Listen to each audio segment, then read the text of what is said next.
May the words of my mouth and the meditation of all our hearts be acceptable in your sight, O Lord, our strength and our Redeemer. Amen. She is a truly good person. Such energy, such organization, such purpose. If you have a project, just ask her. She never says no, and she always goes the extra mile. When she's around, things just seem to get done. Yes, she's a truly good person. Everyone says so.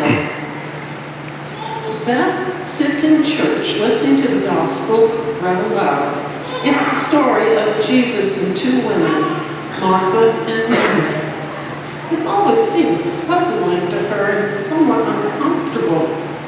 How can Jesus rebuke Martha, who's simply trying to be hospitable to their guest? A faithful servant. Why doesn't Jesus tell Mary to help her out? After all, she wouldn't be so frazzled if Mary was there to help.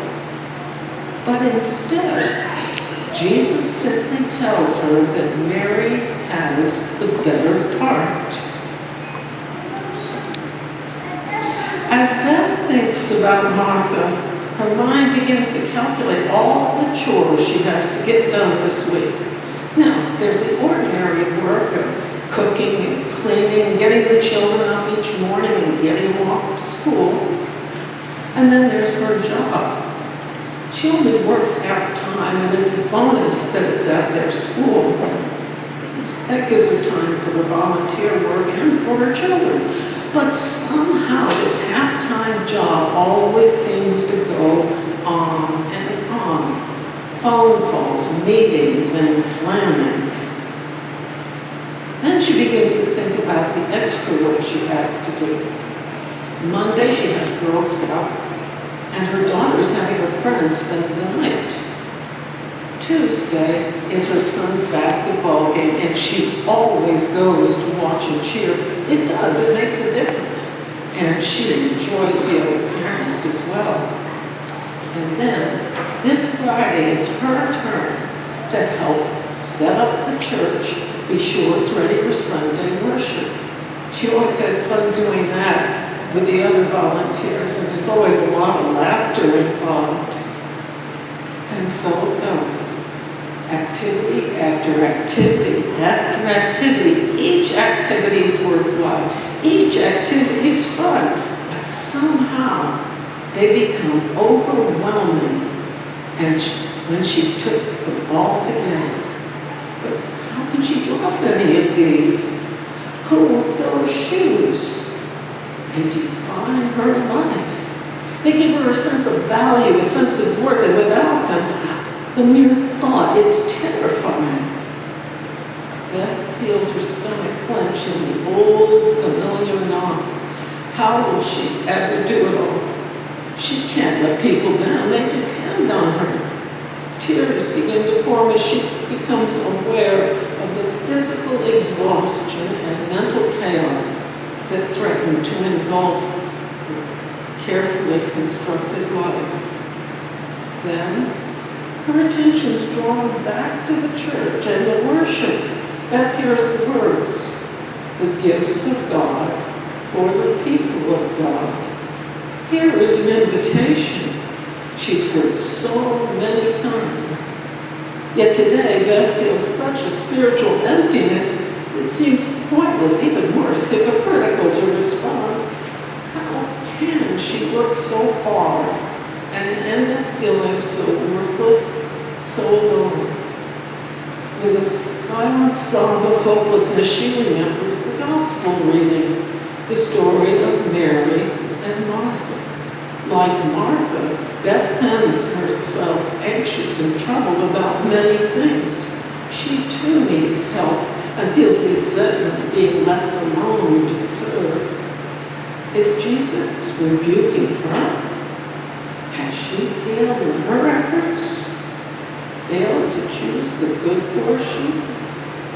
The gifts of God for the people of God. The words, break apart her panic, her fear, and her misery, their meaning transformed in that instant. They are not words that demand she be worthy to receive God's gifts. They do not demand that she possess a deep and unquestioning faith. They are words that invite her pain and doubt, her emptiness and her fears. They are calling her to healing, an offer of unconditional love. Beth holds out her hands, the body of Christ, the bread of heaven. She helps the cup to her lips, the blood of Christ, the cup of salvation. A feeling of profound acceptance washes through her being. The story of Martha and Mary cries out to her in an entirely different way than it would have just an hour before. Beth is Martha, but she is also Mary. God loves her work. Her activities are offerings of praise, but they become empty and meaningless when their purpose is to prove her own value or testify her worth. Like Mary, Jesus calls Beth to come and sit at his feet, to listen to his teaching, to hear God's offer of the good news, telling Beth that she is of infinite worth to a God who loves her unconditionally. For Beth, this is the gift of God, a child of God. With this realization, there comes a peace that passes all understanding. Beth's heart fills with love, which is her response to the love she has received. Returning home, she finds herself sitting at the piano. For many people, it's words or paint or wood that are the mediums that allow them to express their deepest thoughts and feelings. For Beth, it is music. As her fingers move, experimenting with sounds, the music, a reflection of her heart, a song begins to form. Thou art peace and joy and wonder, thou art all that gives life meaning. In your heart I place my life, Lord. May I dwell within your love, within your love. So often in life's busy times I lose your steadfast face, but when I stop and turn to you, you're there when I pray. Thou art peace and joy and wonder, thou art all that gives life meaning. In my hands I place my life, Lord. May I dwell within your love, within your love.